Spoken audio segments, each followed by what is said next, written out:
Bienvenidos en nombre de la Universidad Nacional de Córdoba. En breves instantes damos comienzo el acto en el cual se hará la entrega del título de doctor honoris causa de esta universidad al doctor Juan Martín Maldacena. Preside este acto el doctor Hugo Yuri, rector de la Universidad Nacional de Córdoba. Lo acompañan en el estrado el señor ministro de Ciencia y Tecnología de la provincia, doctor Walter Robledo. La doctora Miriam Iriondo, decana de la Facultad de Matemática, Astronomía, Física y Computación de la Universidad Nacional de Córdoba. El doctor Gustavo Monti, vicedecano de la facultad y presidente de la Asociación Física Argentina. El doctor Francisco Tamarit, ex rector de esta universidad.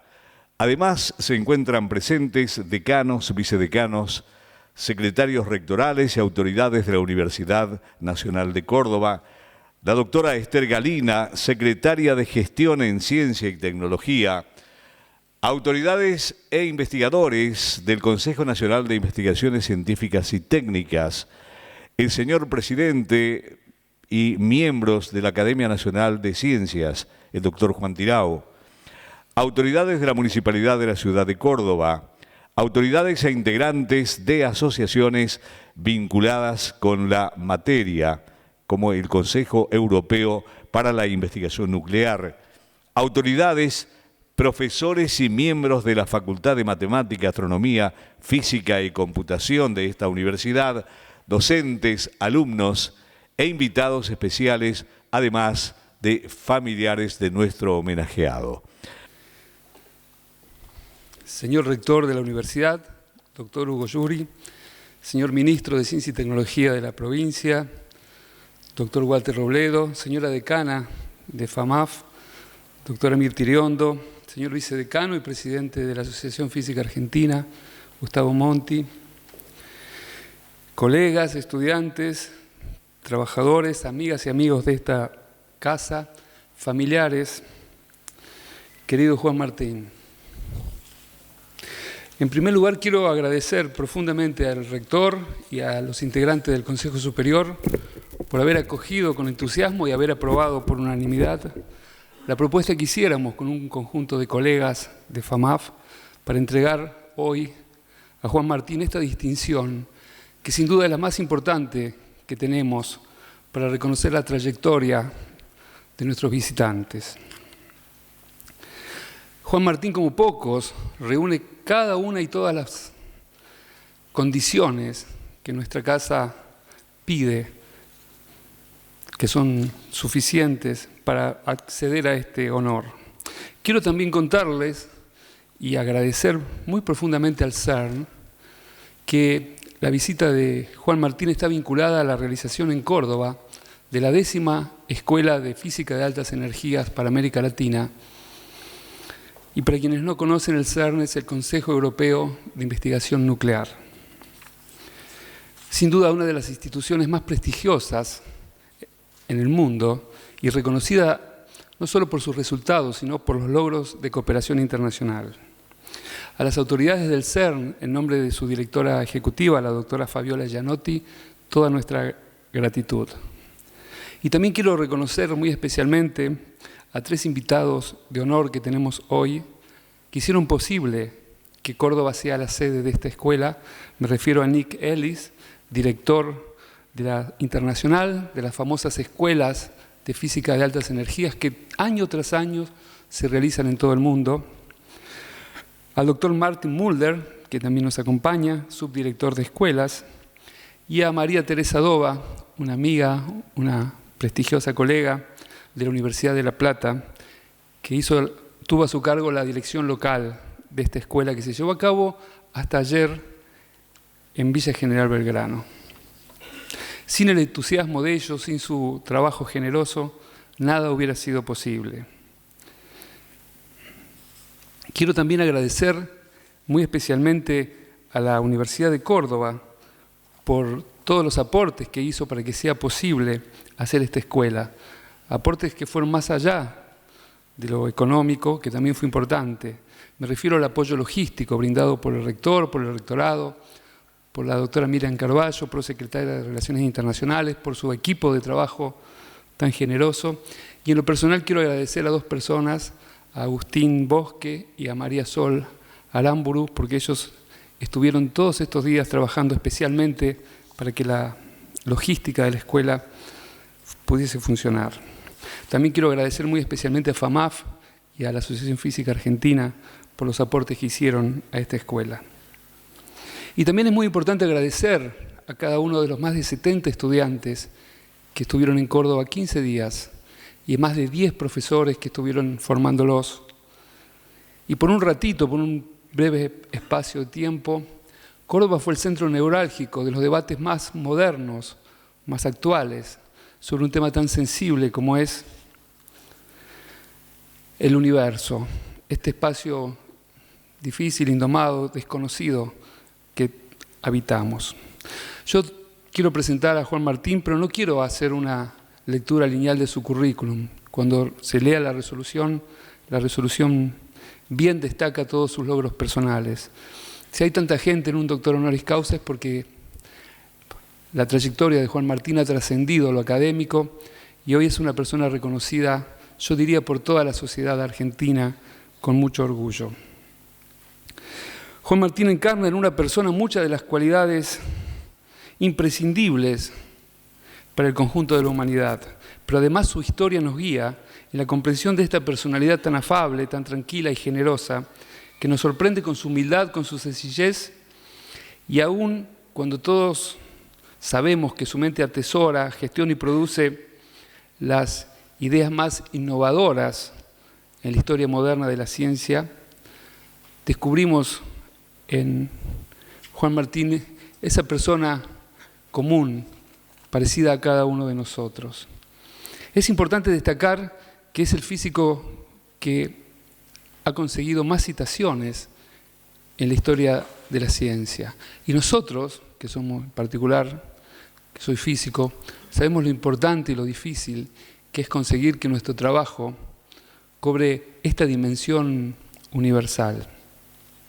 La física, para bien o para mal, ha sido durante muchos siglos quizá la constructora del actual, la moldeadora del actual sistema de ciencia universal.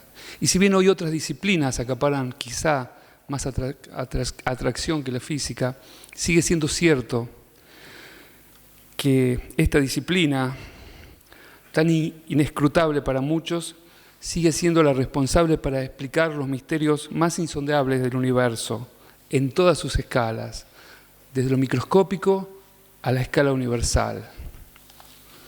Juan Martín es, como ustedes ven, como ustedes saben, es argentino, es una persona formada en nuestro país. Comenzó sus estudios en una escuela común, como cualquiera de nosotros, en Buenos Aires. Estudió en la UBA sus primeros años y luego culminó sus estudios de física en el Instituto Balseiro. Emigró luego, y ustedes saben que allí desarrolló una magnífica carrera científica. Pero fue aquí, en el sistema público universitario argentino, donde encontró las herramientas que hicieron de él uno de los científicos más destacados de la historia de la humanidad. Y fue ahí donde fue a través de él, como a través de muchos otros, que nuestra sociedad percibe los frutos de invertir en educación, en ciencia y en tecnología. Porque nuestra sociedad, en forma silenciosa, en forma delicada, viene atesorando durante décadas la construcción de un mundo de producción y transmisión del conocimiento que es necesario que entendamos, debemos preservar, debemos proteger y debemos reforzar. Por eso yo digo que Martín es el fruto de su esfuerzo y el esfuerzo de su familia, de su entorno, de sus afectos, pero sus logros individuales muestran a las claras el valor de invertir en el conocimiento como un bien social. Cuando el mundo pone en cuestión la utilidad de la ciencia básica, cuando las pseudociencias parecen igualarnos, cuando se discuten en falsos debates sobre si hay ciencia buena o ciencia útil o ciencia inútil, Juan Martín muestra con su historia de trabajo cómo es posible también, formándose en el sur profundo donde vivimos, producir conocimiento en la frontera de la curiosidad, atendiendo a las más antiguas de las demandas sociales de los hombres, como es la construcción de una cosmovisión que nos haga entender el porqué de nuestra existencia y de toda la vida que nos rodea en este planeta, en esta galaxia, entre trillones, en un universo que parece dominado por el vacío. Juan Martín, como poco, sabe hacernos sentir además el placer estético de la física, cuando a través de la matemática resume simetrías, asume sencillez y nos brinda belleza, belleza pura. Yo sé que es difícil, quizá para quien no trabaja en la ciencia, entender ese gozo simple de quienes trabajamos con el conocimiento. La idea de un universo simple, la necesidad de explicaciones parsimoniosas, la búsqueda de leyes universales, dan sus frutos y aún hoy, llenos de dudas, llenos de lagunas, avanzamos en la construcción de un modelo simple y accesible a nuestro entendimiento de este universo que nos sorprende y quizás, ¿por qué no?, también nos agobia. Lo importante es entender que entender el valor liberador y libertario de poder atender a estas demandas, que son demandas profundas del ser humano. ¿De dónde venimos? ¿Cómo llegamos hasta aquí? ¿Cómo llegamos a ser lo que somos? ¿Qué nos espera como sujetos y como universo? Estas siguen siendo preguntas fundamentales para la mente y la cultura humana. Desatender estas cuestiones, estas preguntas, descuidar la investigación, como pretenden algunos, sería renunciar a la aspiración milenaria de encontrar un lugar en el universo, cada uno en el suyo, en la diversidad y variedad de opciones que el profundo desconocimiento que tenemos todavía nos habilita. Juan Martín es un hacedor de esas respuestas profundas, que aunque no entendemos, aunque ni siquiera podamos explicar nosotros, van camino a transformar lo más esencial de la condición humana. Por eso, como muestra Juan Martín, la ciencia no es una actividad individual, aun cuando el quehacer cotidiano nos obliga a refugiarnos en nosotros mismos para encontrar a través de la razón las soluciones que buscamos. Pero la razón no es la que nos libera el sueño de construir con el conocimiento un mundo más comprensible, un mundo más manejable, no para destruirlo, sino para admirarlo con el respeto que se merece, cada uno con su punto de vista. El conocimiento, entonces, cuando atiende a la curiosidad de esta humanidad, pone de relieve su valor y, ante todo, su valor social, pero también individual, para convertirse en un derecho humano, el derecho a conocer, que los universitarios debemos saber defender. Por eso, homenajear a Juan Martín es homenajear a la historia de la ciencia, a la historia de la humanidad, sus esfuerzos por entender el mundo. Es homenajear los esfuerzos colectivos por hacer del trabajo del descubridor una profesión digna y reconocida como es la del científico, la de la científica. Es homenajear a quienes con su esfuerzo, casi seguro, sin meditarlo mucho, apoyan el andamiaje de un sistema de producción de conocimiento que debe encauzarse primordialmente a la búsqueda de las soluciones que necesitan los seres humanos para hacer de este planeta esa comunidad que nos negamos a ser, atendiendo a cada una de las múltiples necesidades de nuestros hermanos, de nuestras hermanas, sin discriminar por etnias, por creencias, por lenguajes, haciendo de la solidaridad y el altruismo también el motor de la transformación de nuestras vidas, de todas ellas, en armonía con cada una de las otras especies y con el maltratado planeta, todos necesitados de nuestra ciencia. Gracias, Juan Martín, por tu trayectoria. Gracias, Juan Martín, por ser tan generoso con Argentina, volver, enseñarnos. Gracias por venir a Córdoba tantas veces, a nuestra facultad. Y a partir de hoy sos una parte muy valiosa de nuestra institución. Con mucho orgullo podemos decir que a partir de hoy sos parte profunda también de nuestro corazón universitario. Muchas gracias.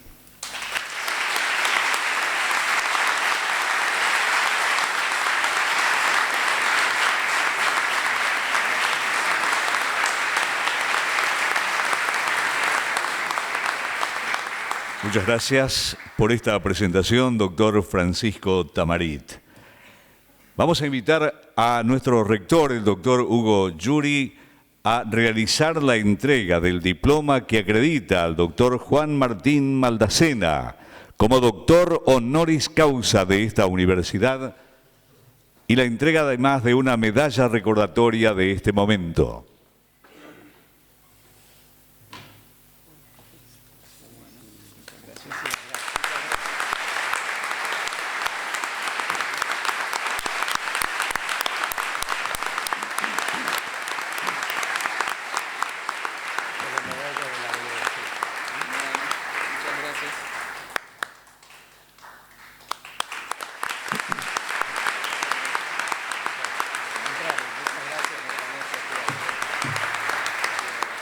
Invitamos a las autoridades del estrado a que desciendan para escuchar y observar la conferencia que dictará nuestro flamante doctor honoris causa, titulada Los agujeros negros y la estructura del espacio-tiempo. Y en tanto, y tal como lo anticipara el doctor Francisco Tamarit, vamos a leer algunos de los considerandos en los que está basada la resolución del Honorable Consejo Superior de la Universidad Nacional de Córdoba para el otorgamiento de este doctorado honoris causa. Considerando que el doctor Maldacena es un científico argentino formado por el Sistema Universitario Nacional que ha alcanzado un destacado reconocimiento internacional por su trabajo en física teórica, que en 1988 ingresó al Instituto Balseiro, institución en la cual obtuvo el título de licenciado en física. Posteriormente emigró a los Estados Unidos de Norteamérica, donde obtuvo el grado de doctor en física por la Universidad de Princeton, que realizó una estadía postdoctoral en la Universidad de Rutgers y se desempeñó en el plantel docente de la Universidad de Harvard, donde alcanzó rápidamente el cargo de profesor titular y posteriormente se integró al plantel académico del afamado Instituto de Estudios Avanzados de Princeton. Desde el punto de vista científico, el doctor Maldacena se destaca como uno de los físicos más prestigiosos y relevantes de la actualidad por sus investigaciones en la teoría de cuerdas, la gravedad cuántica y la teoría cuántica de campos, que se hizo famoso por postular la llamada conjetura de Maldacena, teoría que sorprendió por su originalidad y alcance, en la que logró superar inconsistencias entre la mecánica cuántica y la teoría de la relatividad general de Einstein, que postuló la correspondencia entre las teorías de gravedad en espacios hiperbólicos y las teorías de partículas en su frontera. Se ocupó de estudiar aspectos cuánticos de los agujeros negros, las fluctuaciones primordiales producidas por la inflación cosmológica, las teorías de gauge supersimétricas, entre muchos otros temas. Y además que posee numerosos reconocimientos, premios y distinciones internacionales en el ámbito de la física teórica y ha publicado más de 150 trabajos científicos, siendo uno de los físicos más citados en la historia de la humanidad. Escuchamos entonces al doctor Juan Martín Maldacena. Bueno, muchas gracias por toda esta presentación, muchas gracias por la entrega de este doctorado. Es un honor para mí recibirlo de la Universidad de Córdoba, una universidad con su historia, una de las más antiguas de América, y que también ha jugado un papel en mi formación, dado que yo vine a hacer cursos que organizaban escuelas de verano, que se organizaban por la Facultad de Física y Matemática aquí en la universidad. También participé en una conferencia que se organizó aquí, una conferencia internacional. Bueno, ahora vamos a pasar a la charla. Ahora hablaremos de los agujeros negros y la estructura del espacio-tiempo. Primero les daré un pequeño resumen de qué se va a tratar esto. La relatividad general, que es la teoría de Einstein de la gravedad, predice que hay agujeros negros. Son objetos muy interesantes, muy confusos. Einstein mismo estaba confundido de los agujeros negros, o sea que si les resultan confusos, no se preocupen, tienen buena compañía. Pero se entendió que realmente los agujeros negros no se podían evitar y que si uno tiene mucha materia en una región relativamente pequeña del espacio, uno puede formar un agujero negro. Se pueden formar por procesos naturales como los colapsos de las estrellas. Y no solo eso, sino que son tan confusos que a veces los agujeros negros no son negros. Hay agujeros negros que pueden ser rojos, pueden ser blancos. Esa es la llamada radiación de Hawking, que Hawking ha descubierto. Y además, Hawking pensó que eso implicaba que la mecánica cuántica no era compatible con la gravedad. La mecánica cuántica es uno de los pilares con los cuales entendemos la materia. Por otro lado, la gravedad es cómo entendemos la estructura del espacio-tiempo, y esos dos parecían no ser compatibles. Hay una teoría de cuerdas, perdón que esta no la traduje, no sé qué pasó aquí, que los agujeros negros vistos desde afuera son compatibles con la mecánica cuántica y que hay una relación entre la mecánica cuántica y la geometría del espacio-tiempo. Pero no todo ha sido entendido, hay muchas confusiones que todavía quedan, y de eso se tratan las investigaciones más recientes que se han venido realizando sobre este tema. Bueno, la relatividad general es una teoría de la gravedad, es una nueva teoría de la gravedad que dice que la gravedad se debe a la curvatura del espacio-tiempo. O sea, el espacio-tiempo mismo se deforma por la presencia de la materia y un objeto pesado deforma el espacio-tiempo a su alrededor. Y cuando uno tiene una partícula que se mueve en ese espacio-tiempo, la partícula sigue la trayectoria de menor longitud en ese espacio-tiempo. Entonces, cuando tenemos aquí una partícula, por ejemplo aquí abajo, que parece desviarse por la presencia de la Tierra, en realidad se desvía porque el espacio-tiempo está deformado y esa partícula está siguiendo la trayectoria de menor longitud.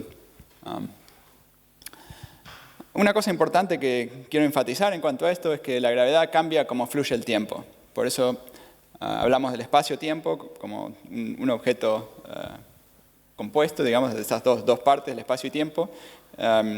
Cómo alguien percibe el espacio o el tiempo depende de cómo alguien se está moviendo, por eso es que lo consideramos como una única unidad. El tiempo fluye, cuando tenemos la gravedad, el tiempo fluye en formas distintas para dos personas. Por ejemplo, supongamos que tenemos un edificio, tenemos a alguien en el piso de abajo, a alguien en el piso de arriba, y tienen dos relojes completamente idénticos. Van a encontrar que el reloj del piso de arriba anda un poquito más rápido que el reloj del piso de abajo. En realidad aquí exageré el efecto es 1 parte en 10 a la 15. O sea, es un efecto muy, muy pequeño, pero hay relojes que lo pueden medir. Los relojes más precisos que existen pueden medir una diferencia de altura de 3 centímetros. Es un efecto que ha sido comprobado y así es como funcionan las cosas. Entonces, lo que hizo este señor Schwarzschild, al poco tiempo después de haberse descubierto la relatividad general, es encontrar la geometría fuera de un objeto masivo. O sea, él resolvió las ecuaciones de Einstein en una región del espacio-tiempo donde no hay materia, de esta región de afuera, y encontró una solución que tiene una simetría esférica, es redonda, digamos, y nos dice toda la geometría. Es una geometría en 4 dimensiones, pero en particular esa geometría nos dice cómo fluye el tiempo si uno está parado a una distancia fija de, por ejemplo, la superficie de la estrella. Nos dice que si el tiempo fluye a un cierto ritmo muy lejos, cuando uno se acerca a la superficie de la estrella va a ir un poquito más lento. Y alguien parado aquí en la superficie de la estrella siente un cierto peso, ¿está bien? Como nos sentimos aquí en la superficie de la Tierra, que sentimos un cierto peso. El tiempo aquí en la superficie de la Tierra transcurre un poco más lento que lejos de la Tierra. Si tomamos la estrella, esa misma estrella con esa misma masa y la hacemos un poquito más pequeña, lo que encontramos es que el tiempo fluye todavía más lentamente aquí. Aquí esta curva lo que significa es cuánto más lento fluye el tiempo en esta posición que muy lejos. Entonces aquí una persona que está parada en esta posición sentiría un peso todavía más grande que el que sentía alguien parada en esta posición, una gravedad más fuerte. Entonces, el aspecto raro y extraño, que era el aspecto que a Einstein no le gustaba de esta solución, es que había una cierta distancia, que si la estrella era más pequeña que esa distancia, que es lo que ahora llamamos el radio del agujero negro, el tiempo en ese lugar parece detenerse. O sea, ahí parece que no fluye el tiempo y que esta persona sentiría un peso infinito si se mantuviera en esa posición fija. Entonces esto a Einstein y a muchos otros le pareció algo ridículo, no podía ser así y que debería haber alguna corrección o algún efecto que no había sido considerado que iba a impedir que la teoría produjera este tipo de soluciones. Por otro lado, hay un principio básico de la relatividad general que se llama el llamado principio de equivalencia, que Einstein llamó a este principio su idea más feliz, que cuando se le ocurrió esto fue la mejor idea que tuvo en su vida, ¿sí? Y es la idea de que si uno cae libremente, la gravedad desaparece. Entonces, si acá sentimos la fuerza de la gravedad, nos sentimos atraídos a la silla, etc. Pero si hiciéramos un pozo y cayéramos libremente, sentiríamos que estamos flotando. Sentiríamos que esa fuerza desapareció. Así como se sienten los astronautas que están en la estación espacial, por ejemplo, que los vemos flotando en el espacio, ellos se están moviendo libremente y para ellos la gravedad desapareció localmente. Entonces, lo notable es que esto también es cierto en el horizonte. Esos observadores que estaban en una posición fija, estaban moviéndose en forma muy acelerada, no estaban cayendo libremente. Y la idea es que si uno cae libremente a través en este espacio-tiempo, uno lo que vería es que uno llega a esa posición donde la gravedad se haría infinita para alguien que se mantiene en esa posición, pero para alguien que está cayendo libremente, no pasa nada especial en ese lugar, pero uno entra a una nueva región del espacio-tiempo, en donde el espacio-tiempo tiene la forma de un universo que colapsa. O sea, dentro de un agujero negro hay una región donde el espacio-tiempo se hace muy curvo aquí en el futuro, y es lo que podemos llamar un pequeño Big Crunch, o sea, un universo que colapsa en una región muy pequeña. Una vez que uno cruza este horizonte, uno no puede evitar caer aquí en la singularidad. La singularidad está en el futuro, es como el colapso de todo el universo que hay adentro, y ahí uno se moriría en la singularidad. O sea que no hay que entrar a un agujero negro. Si uno se mantiene fuera del agujero negro, ahí no hay problema, es como si uno estuviera fuera del Sol, por ejemplo, ¿no? O sea, aquí estamos dando vuelta alrededor del Sol, si reemplazamos el Sol por un agujero negro, seguiríamos dando vuelta alrededor de ese agujero negro.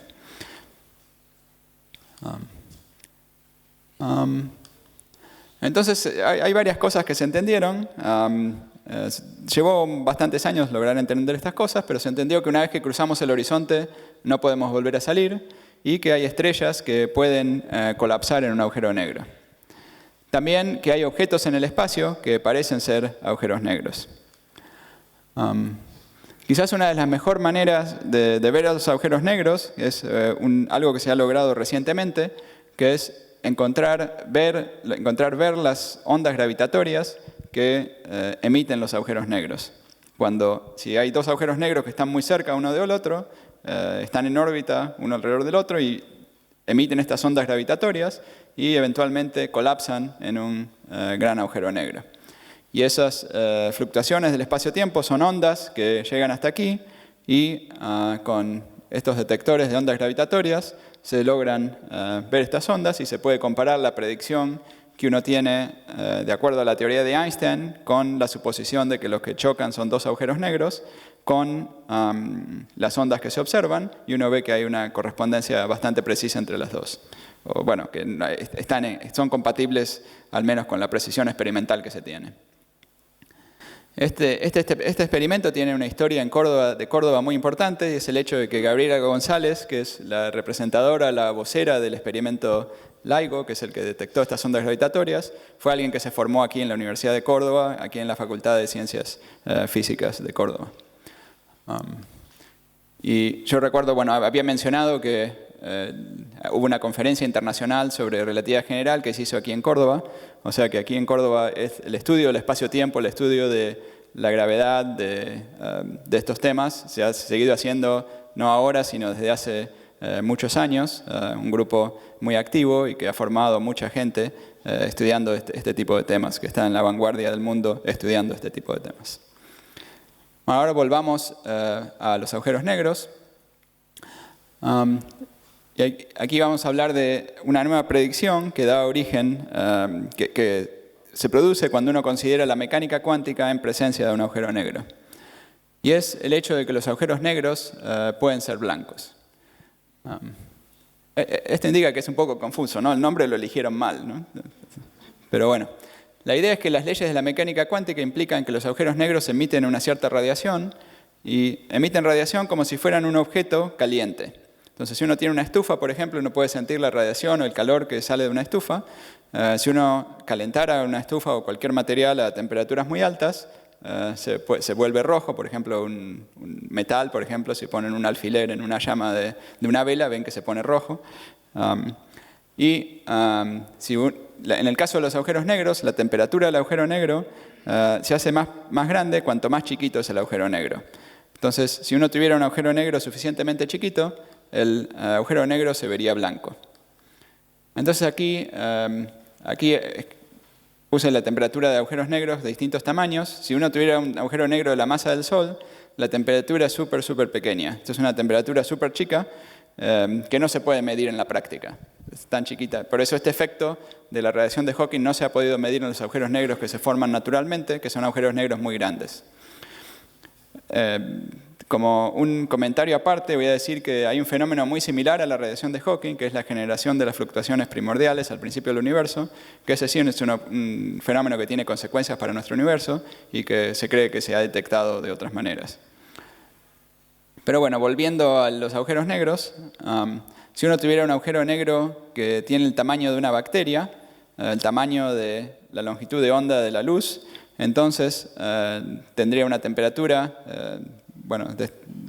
esta temperatura corresponde a la temperatura básicamente en la cual el objeto a esa temperatura se vería blanco. Entonces un agujero negro de ese tamaño y de esta masa, tendría que tener la masa de un continente más o menos, se vería blanco. Entonces, este fenómeno de la temperatura de los agujeros negros da lugar a un par de problemas teóricos. Dos problemas son por qué los agujeros negros están calientes, y el otro es por qué tienen esa temperatura, y el otro es que parece que pierden la información. Entonces ahora voy a tratar de describir un poco más en detalle estos problemas. Me gustaría comentar que todo lo que digo, hablamos del LIGO, que es las ondas gravitacionales, eso es algo que se comprobó experimentalmente. A partir de ese momento, todo lo que voy a decir es todo teoría, ¿sí?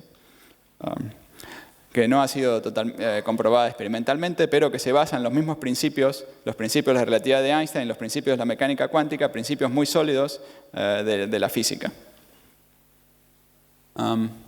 Temperatura. Entonces, ¿por qué un cuerpo tiene temperatura? Cuando hablamos de la temperatura del aire, por ejemplo, decimos que hoy está más caliente que mañana, etc. Decimos la única diferencia entre aire caliente y aire frío es que en el aire caliente las moléculas de aire se están moviendo más rápido que las moléculas de aire en el caso frío. Entonces, la idea es que el calor siempre se debe al movimiento de los constituyentes de la materia, ¿sí? Cuando algo está caliente o más caliente que otra cosa, se está moviendo un poco más rápido. Así es como entendemos el calor en la física, el calor de cualquier cosa, ¿sí? Entonces, la pregunta es, ¿qué es lo que le da el calor al agujero negro? ¿Qué se está moviendo en un agujero negro que da origen a ese calor? Y hay una manera que se basa en las leyes de la termodinámica, con un concepto que se llama entropía, que está relacionado, es una manera de cuantificar la cantidad de objetos que se están moviendo, o el número de configuraciones de los constituyentes, y hay una ley de la termodinámica que nos dice cuál es la entropía si conocemos la energía y la temperatura. La energía de un agujero negro es la masa del agujero negro, esa es la famosa ecuación de Einstein, E igual a mc al cuadrado. Nos dice que si sabemos la masa, sabemos la energía. Y también la fórmula de Hawking nos da la temperatura, y en base a estas dos, y usando una de las leyes de la termodinámica, nos da la entropía.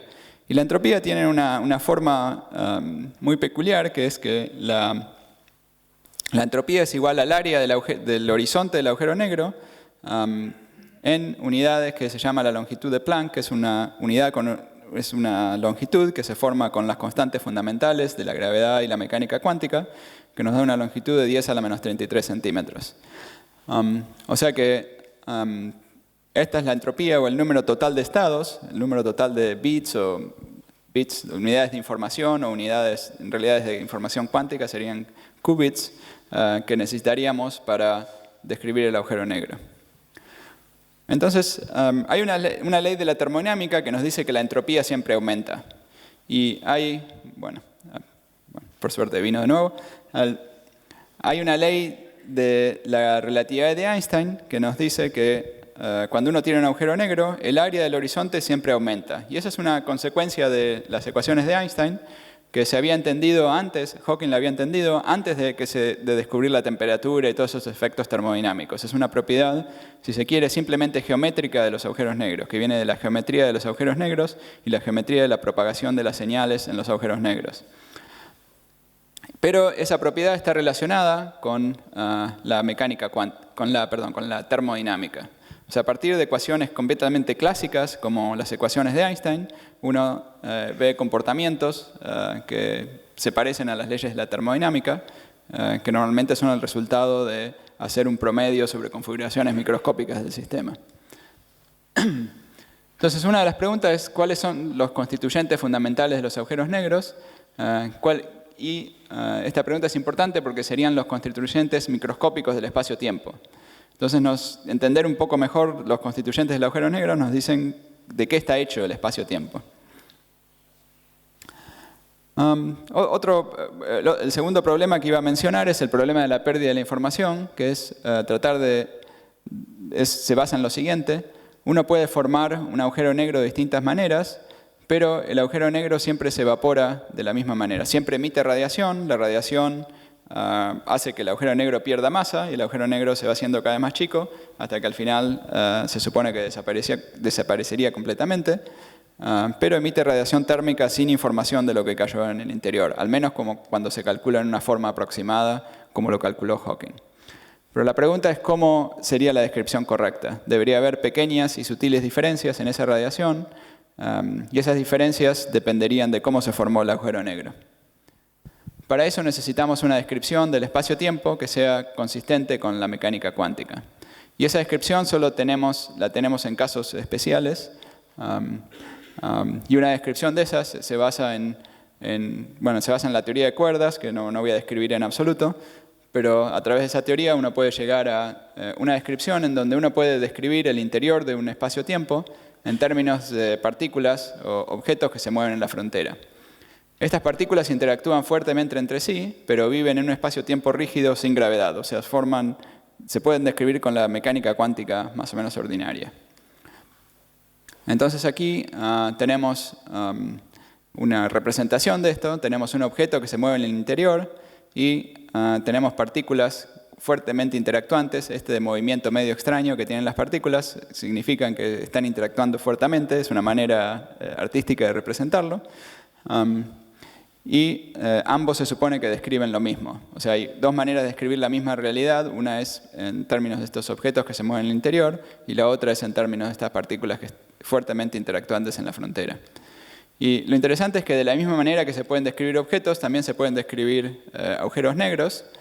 Si uno tiene un agujero negro en el interior de estos espacios, la idea es que están descritos por un fluido de partículas en la frontera del espacio. Esas partículas interactúan fuertemente entre sí. Es un fluido con un gran número de partículas. Aquí, cuando estaba preparando esto, me cansé de hacer estas partículas y debería haber un número todavía mayor.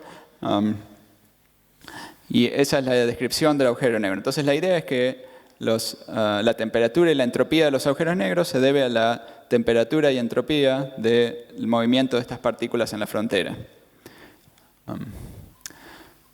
Entonces, lo interesante es que la teoría en la frontera obedece los principios de la mecánica cuántica y, por lo tanto, el agujero negro en el interior también las obedece. Y en base a esto, si uno asume esa relación entre la teoría de las partículas y la gravedad, los agujeros negros serían consistentes con la mecánica cuántica. Entonces, una de las preguntas que surgen en esto es cómo puede ser que si uno tiene partículas que se mueven solo en la frontera del espacio-tiempo, puedan generar un espacio-tiempo de una dimensión adicional. O sea, a veces hablamos de las nuevas dimensiones, ¿no? Entonces, es una manera de generar una nueva dimensión y es una manera interesante en cómo se puede generar una nueva dimensión. Entonces, lo que voy a tratar de hacer ahora es explicar de una manera un poco más cualitativa cómo se genera esta nueva dimensión. Voy a hacer una analogía poética, digamos. Entonces vamos a empezar con una frase, ¿sí? Esta es una frase cualquiera que elegí ahí del internet. La frase dice: si alguien no lleva el paso de sus compañeros, quizás sea porque está escuchando a otro tamborista. Esa es la frase. Entonces lo que vamos a hacer es, aquí escribimos la frase de nuevo y vamos a hacer un análisis gramatical de la frase, ¿sí? Están todas las palabras, aquí marcamos todas las palabras. ¿No se acuerdan de cuando estaban en la escuela primaria? Hacíamos este tipo de análisis, ¿sí? Por ahí no lo hice correctamente, pero bueno. Entonces aquí podemos marcar distintas frases verbales, frases del sujeto, etc. Aquí tenemos una parte de la oración, otra segunda parte de la oración, etc., ¿no? Y así tenemos distintas relaciones. Hay correlaciones entre palabras, por ejemplo, alguien, sus, y el hecho de que está escuchando el sujeto de este verbo están relacionados, ¿sí? Esos los relacionamos en nuestra mente cuando escuchamos esta frase. La palabra paso está un poco relacionada con tamborista, ¿sí? Están relacionadas por su significado. Y bueno, esto es todo un análisis que uno hace cuando uno estudia cuando uno lee y escucha esta oración, uno hace todo este tipo de análisis. Entonces la analogía es la siguiente: el sistema cuántico es parecido a una oración muy, muy, muy grande, ¿sí? Muy larga. Esa oración uno la puede analizar, dividirla en distintas partes, dividirla en las palabras, frases más grandes, y que nos dicen el contenido y el significado de esa oración. Ese análisis corresponde a la nueva dimensión. Vieron que en el caso anterior esto parece como una nueva dimensión. Uno hace el análisis así para abajo, hay como una dimensión de profundidad de este análisis, y en esta analogía esto sería la nueva dimensión del espacio-tiempo. Entonces el espacio-tiempo está caracterizando las acciones o las relaciones que hay en la frase. O sea, la única diferencia en realidad entre los dos casos es que en el caso de la frase las correlaciones son clásicas, mientras que en el sistema cuántico son cuánticas. Esa es la única relación entre la analogía y la versión correcta. También hay correlaciones a grandes distancias, como las que teníamos entre ciertas palabras en la oración, y eso uno lo ve como partículas que se propagan en este espacio. Son como pequeñas fluctuaciones del espacio-tiempo, que son cambios o relaciones a grandes distancias en la oración. Entonces uno se puede preguntar qué significaría tener un agujero negro en el interior. Entonces podemos volver de nuevo a esta oración y decir que vino alguien y nos cambió algunas palabras. Vino alguien al azar y nos empezó a cambiar algunas palabras. Entonces, por ejemplo, acá cambiamos algunas palabras. Acá es alguien y en vez de poner sus, pusimos mis y estamos y cambiamos algunas palabras. Ya las relaciones no están bien, ¿no? O sea, alguien no se refiere al mismo verbo, etc. Ya no se perdieron las correlaciones a grandes distancias, pero otras correlaciones siguen. Entonces, cuando uno analiza esta frase, la frase tiene sentido hasta un cierto punto y después hay una especie de horizonte en donde no podemos continuar el análisis de esta frase, ¿sí? Eso es análogo al horizonte del agujero negro. Si continuamos cambiando más palabras, la frase deja de hacer sentido a un nivel todavía más básico, ¿sí? Entonces ahí decimos que el agujero negro crece. Entonces podemos cambiar todas las letras, ponerlas todas al azar, y ahí ya no tiene ningún sentido la frase. Y ahí podemos decir que el agujero negro creció al tamaño máximo. Entonces, el área del agujero negro nos dice la ignorancia o la cantidad de cambios que hicimos al azar, y la segunda ley de la termodinámica, el hecho de que el área crezca, nos dice, bueno, está relacionado con el hecho de que si empezamos a hacer cambios al azar en una frase que tenía sentido, la frase deja de tener sentido. Es más probable que la frase deje de tener sentido de que tenga nuevo sentido, ¿sí? Por otro lado, si esos cambios que hicimos en la oración se produjeron por un proceso reversible, por unos cambios que hicimos de acuerdo a leyes que podemos cambiar de nuevo en el sentido inverso. Por ejemplo, un proceso de encriptado. Por ejemplo, cuando mandamos información a través de la Internet, la computadora cambia todas las letras y las pone en algo que parece al azar si uno no sabe cuál es la manera en que uno las cambió.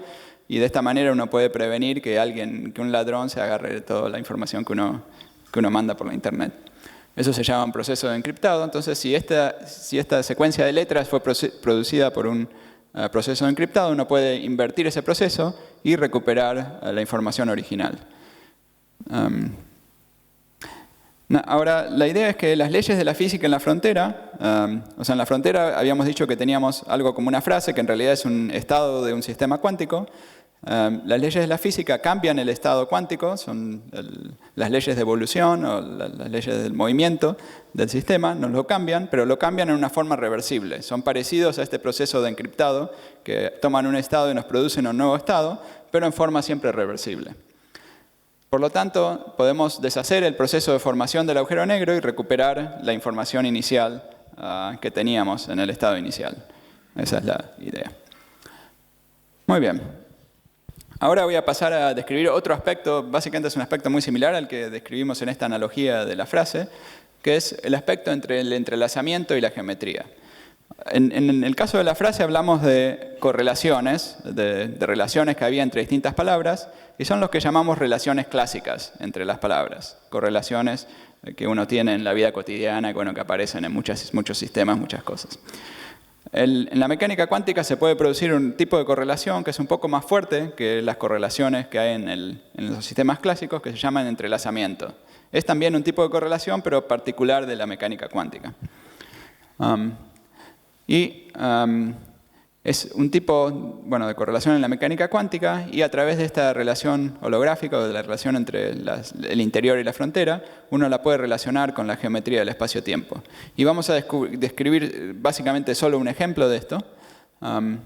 Y el ejemplo se basa en considerar la solución completa de que encontró Schwarzschild. Volvemos de nuevo al principio del siglo XX, donde Schwarzschild encontró esta solución, que antes la habíamos mencionado como la solución en el exterior de una estrella, pero uno puede tomar la solución esa que consideró Schwarzschild y uno puede considerar la solución completa y original. Esa solución no tiene materia en ningún lado. Es una solución que a veces se representa con este tipo de diagrama. Este es un diagrama donde representa la estructura causal o la geometría. Es una manera de hacer un pequeño mapa del espacio-tiempo. Es un mapa que está hecho de manera tal de que la luz se propaga a 45 grados. La dirección vertical es básicamente el tiempo y la horizontal es la dirección radial de cuánto nos estamos acercando hacia el interior. Y después hay dos dimensiones más que no representamos aquí, que son las direcciones de la 2 esfera. Hay una 2 esfera, cada distancia, hay toda una esfera de 2 dimensiones sobre cada uno de estos puntos. Olvidémonos de la esfera por el momento y tenemos solo la dirección radial y el tiempo. Entonces aquí toda esta región de aquí afuera es un espacio-tiempo plano, es simplemente el espacio-tiempo vacío.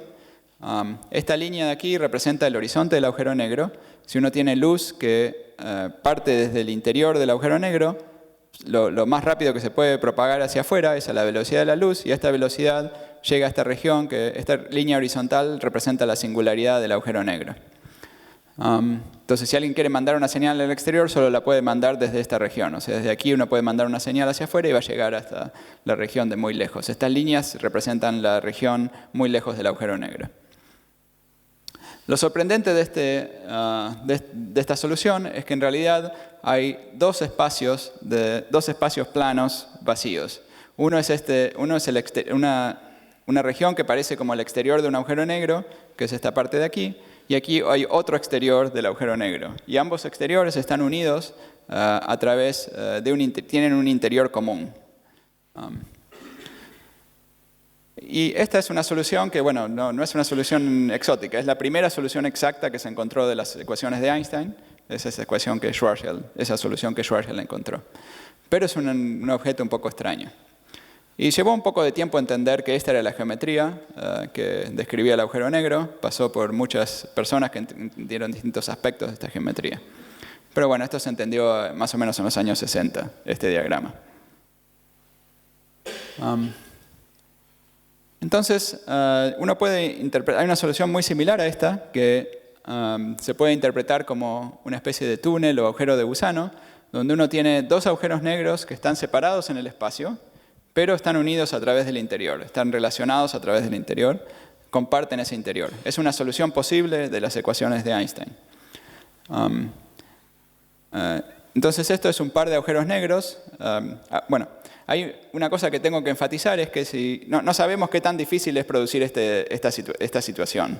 Es una solución posible de las ecuaciones y tratamos de entenderla, pero creemos que si formamos un agujero negro por colapso de materia, entonces no tendría esta geometría conectada, sino que tendrían geometrías desconectadas. Pero vamos a tratar de entender ahora de qué se trata esta solución donde tenemos la geometría conectada. Este tipo de conexión no es igual a los túneles típicos de ciencia ficción. O sea, en la ciencia ficción uno tiene estos túneles donde uno puede pasar desde un lugar del espacio a otro muy lejos en forma instantánea, más rápido que la velocidad de la luz. Eso no se puede de acuerdo a las leyes de la física tales como la conocemos, ¿sí? O sea, hay principios y leyes, usando las ecuaciones de Einstein, etc., donde esos túneles de ciencia ficción no pueden existir, ¿sí? Pero estos sí pueden existir, son compatibles con las leyes de la física, de hecho son compatibles con la ecuación de las ecuaciones de la gravedad clásica. Pero lo que ocurre es que es un túnel que está abierto, está presente en la estructura espacial del espacio, pero es una solución dinámica, donde parece haber un túnel en un momento especial del tiempo, pero el túnel se va alargando y se va haciendo cada vez más finito a medida que pasa el tiempo. O sea, en este instante de tiempo está esta línea azul que representa un espacio de 3 dimensiones que está conectado entre 2 regiones muy lejos, pero a medida que pasa el tiempo se va cerrando esa conexión y alguien que quisiera partir de aquí y mandar una señal al otro lado no lo lograría hacer. El espacio-tiempo colapsa antes de que la señal pueda salir por el otro lado, ¿sí? O sea, si uno manda la señal pasa y no va para el otro lado. Una de las cosas que se entendió es que un agujero negro individualmente, cada agujero negro individualmente se puede describir desde afuera como un conjunto de microestados. O sea, es un conjunto de estados que está sujeto a las leyes de la mecánica cuántica de la termodinámica, ¿sí?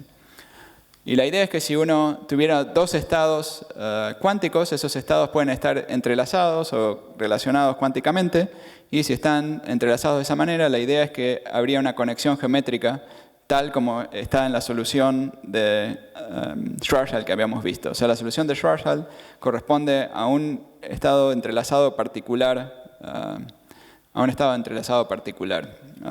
de estos agujeros negros. Entonces vamos a volver un poco a la analogía para tratar de explicar qué significa esto en un lenguaje quizás un poco más sencillo. Los 2 agujeros negros serían como 2 frases. Una frase es la frase original que teníamos antes y la otra frase es la misma frase pero en inglés, ¿sí? Entonces en ese caso los detalles de cada palabra son distintas, las letras que forman cada palabra son distintas, pero si uno analiza cada una de las frases, llega un momento en que tienen un significado común, ¿sí? Cuando uno llega al nivel del significado, el significado es común entre las 2 frases, la frase en inglés o la frase en castellano. Bueno, entonces ahora lo que voy a tratar de explicar es, de nuevo, vamos a volver al caso de la solución de Schwarzschild y vamos a tratar de explicar con una especie de cuento de ciencia ficción qué significa que los 2 agujeros negros tengan un interior común, ¿sí? ¿Y qué significa que sean estados entrelazados? Entonces vamos a imaginarnos una historia. Esta historia es la historia de Romeo y Julieta, ¿sí? Es una versión en el futuro de Romeo y Julieta. Entonces tenemos Romeo y Julieta, pero sus familias no se llevaban muy bien, entonces separaron a Romeo y Julieta y dejaron a Romeo aquí en nuestra galaxia y a Julieta en otra galaxia más lejana, ¿sí? Pero Romeo y Julieta les permitieron intercambiar cartas, intercambiar quantum bits, bits cuánticos, etc. Y bueno, y así intercambiaron muchos bits cuánticos entrelazados, etcétera, etcétera. Y decidieron formar un par de agujeros negros entrelazados, ¿sí? Los hicieron colapsar. Era una situación en el futuro y ellos eran muy buenos físicos y físicas, y lograron tener una computadora cuántica muy precisa y lograron hacer 2 agujeros negros entrelazados. Esto no se puede hacer hoy en día, pero en el futuro sí se va a poder hacer, entonces supongo, pues quizás, y formaron 2 agujeros negros entrelazados entre sí. Una vez que los formaron, estos agujeros negros estaban separados por una distancia muy grande en el espacio, pero a través de su interior estaban cerca. O sea, cuando Romeo estaba digamos, 1 metro de su agujero negro y Julieta a 1 metro de su agujero negro, su distancia en el espacio podría ser de millones de años luz, pero su distancia a través del agujero negro era muy pequeña, iba a ser simplemente 2 metros. ¿Sí? Entonces, en un momento determinado, se tiran dentro del agujero negro. ¿Sí? Entonces, sus familias pensaron que se habían suicidado. ¿Sí? Y el escritor de la historia también pensó que se habían suicidado. Y así escribió en su historia, ¿sí? En los años que la escribió la historia de Romeo y Julieta. Pero en realidad, Romeo y Julieta tuvieron una historia un poco distinta. Aquí está de nuevo en el diagrama completo del agujero negro, el diagrama del espacio-tiempo del agujero negro. Tenemos a Romeo y Julieta fuera del agujero negro y cuando se tiran dentro del agujero negro se juntan aquí en el interior. ¿Sí? Pueden encontrarse ahí en el interior del agujero negro a pesar de haber estado separados en el espacio. Y esa conexión la lograron hacer a través de esos bits entrelazados, etc., que habíamos hablado. En esta versión de la historia se mueren aquí en la singularidad. Es un pequeño problema de esta versión de la historia. Hay otra versión de la historia un poco más larga de explicar, en donde los podemos rescatar y logran tener un final feliz, ¿sí? Sin morirse. Muy bien, entonces ya llegamos al final. Como conclusión, espero haberles transmitido que los agujeros negros son objetos fascinantes donde la geometría del espacio-tiempo se deforma en una forma muy drástica. Y que los agujeros negros y la mecánica cuántica dan lugar a problemas muy interesantes y desafiantes. Esta teoría de las cuerdas puede describir a los agujeros negros en una forma consistente, al menos visto desde afuera. Y en esta descripción uno puede ver al espacio-tiempo como un análisis, una descripción de estados cuánticos complejos. Así como vimos en esta analogía de la frase, estados cuánticos muy complejos los podemos describir a través de un cierto espacio-tiempo, en ciertos casos. Y el entrelazamiento cuántico juega un papel importante para determinar la estructura del espacio-tiempo. Bueno, muchas gracias.